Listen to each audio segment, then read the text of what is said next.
All right, what's up, guys? Welcome back to the channel. Hope you guys are having a great day. So you go ahead and see we have all the stuff that we unboxed in the previous video. We got the Cobra outside, the Shelby in here. We're going to go ahead and not be doing the big one today, not this one. We're actually going to go ahead and do the triple pass heat exchanger for VMP Performance. Shout out to them. Again, they did hook me up with a lot of this stuff. We got to stay here, back at it, going to be helping me. She's supposed to open this hood so she can do it. Ooh, look at that reflection, though. Sheesh. So here we go. Let's go ahead and do a little bit of comparison for you guys. This is the 2011 Shelby GT500. Go ahead and see that tiny little blower on there. It does have the VMP package that I got back when I first got the car. So we have the 2.5 pulley as well as the JLT 123mm intake. That's what we've been running this entire time on a 91.2. Nothing really major. It does have a 90mm idler at the bottom. So we're going to go ahead and be replacing that with this big one eventually. But again, that's probably going to be part 2 or 3. We'll go ahead and definitely see. This is probably going to be a 3-part series. Sheesh. Got my dad pulling up in the new GMC. So we went Milwaukee for a particular good reason. Milwaukee is one of the best for electric tools. Go ahead and take this one out right now too.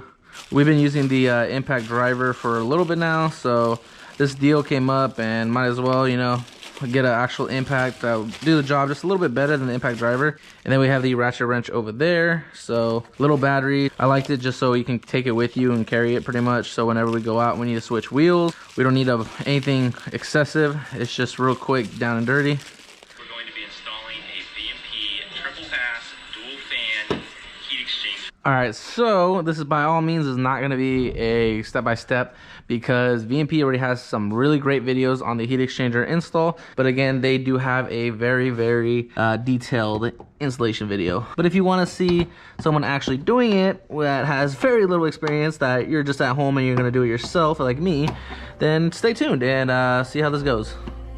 So right now I'm just popping off all these little clips, and I really hate these because you have to pop up the first tab first and then you kind of pull it up, slide it under, pull it out. Now we can go ahead and pull it off.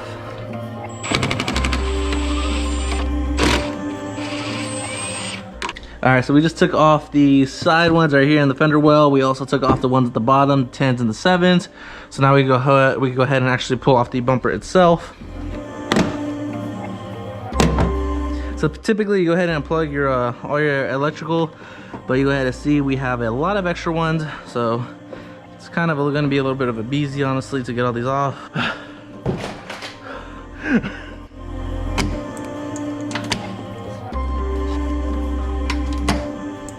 And I always say this, if you don't have this little kit right here, definitely pick it up. It's like 20 bucks. It's a lifesaver. So you go ahead and see the wiring, like I said, for the lights. I never actually really fully tucked them. I just kind of put them where they were at, where it fit, and it made sense at the time. I mean, it's nothing too terrible. It's just it definitely could have been done better.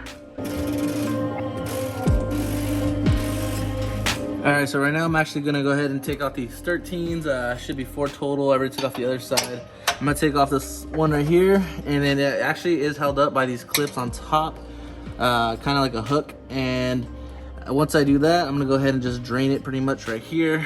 First time using the impact, the new impact, so sweet. Also go ahead and disconnect these. They're going to the pump. They're just on top right here, so nice and easy. Again, tool makes everything a lot easier.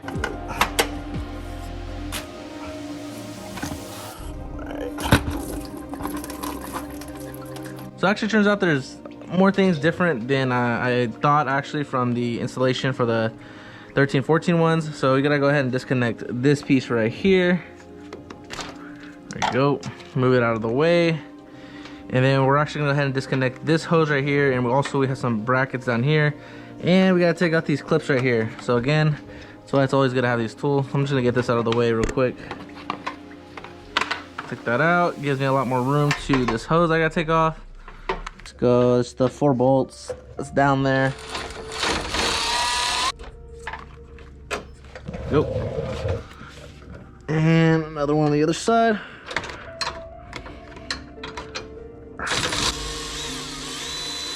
All right, so with the brackets all off, we are good. Now we just go ahead and pop off the hooks right here. I gotta move this just because I have this extra wire. So hopefully I don't mess that up, but there's one. Oh, fish. I was joking. This shit's heavy though. Let's go. Man, this thing is so small. All right, let's go. You can definitely see the difference. Damn, that is crazy. It's gonna be so much better. We gotta go take off this end, and then obviously the bolts are here, and then we can take off the pump. And then it also comes with a bracket, so we can put the pump in a new position. So you just go on VMP, go ahead on install guides, videos. You just scroll down to what you need. This is 1112 installation, so then it pops up the actual PDF here. And you can go ahead and check it out for yourselves. But pretty much we're gonna go ahead and relocate the pump with the bracket right here.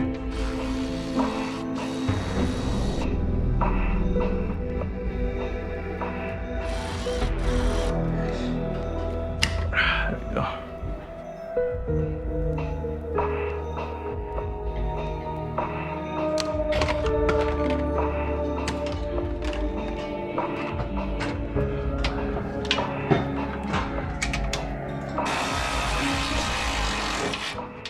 The linkage, and then that's the everything that it mounts to.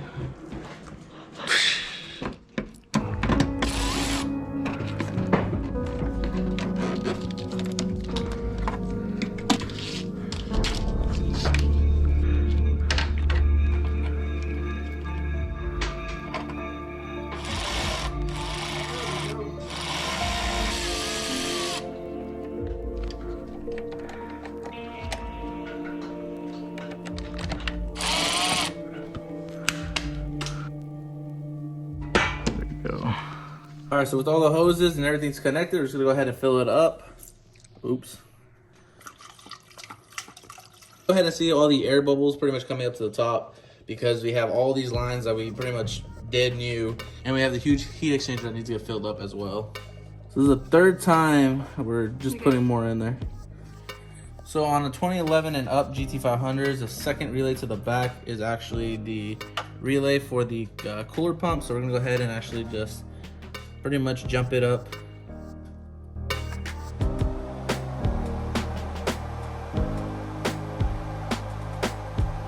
So basically you can go ahead and hear the fans turning on. It's actually really strong, pulling in the cold air, so that's a really good sign. But we gotta make sure we leave it on for a little bit, that way it can pretty much get all the air out of the system. All right, so the ultimate test to make sure, go ahead and just put a piece of paper, bam. You go ahead and see it's pulling. So we gotta make sure, again, all the air gets pulled out. But this is a job well done, I gotta say. We had our boy Jalen, he actually came over to help me out because my fat ass is not gonna fit under the car. So he was doing the actual short shifter for me to help me out. We still have to do a transmission bracket as well. He pretty much left the top part mounted. We still gotta do, or the bottom part mounted. We still gotta do the top part. So that's probably gonna happen tomorrow. Damn.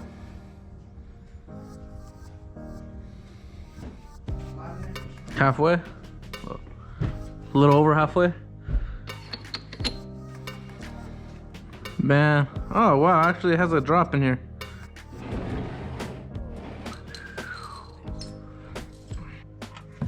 Nice. Like, nice.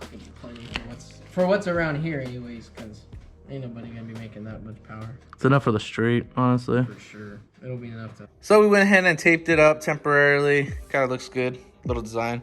But we pretty much zip tied everything as well over here on the sides.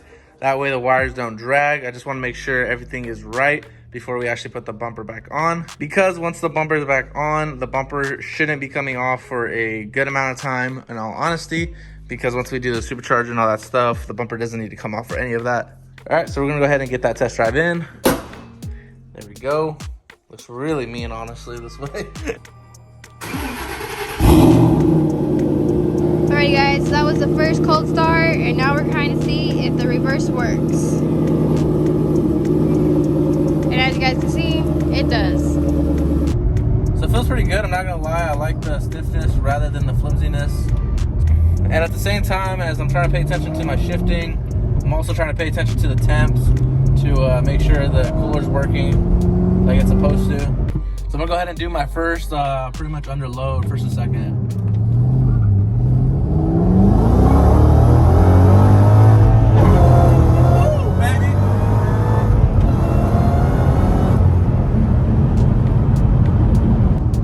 That was my first pull in, like, I don't even know, a week probably. Felt really good. was to make sure, basically under heavy load, the heat exchanger does its job, as well as, which it's actually doing. The numbers are dropping crazy fast right now. But yeah, the first second felt really, really good. I'm gonna go ahead and probably do another one, maybe one more, and then pretty much I'll decide like, hey, it did help or not. We didn't get a chance to do the bracket because we had to cut some stuff, and I didn't have the accessibility to cut it at the time. I most likely will, regardless. I have the bracket, so I'm probably gonna put it on no matter what. But I have to do it at a better time than what we had.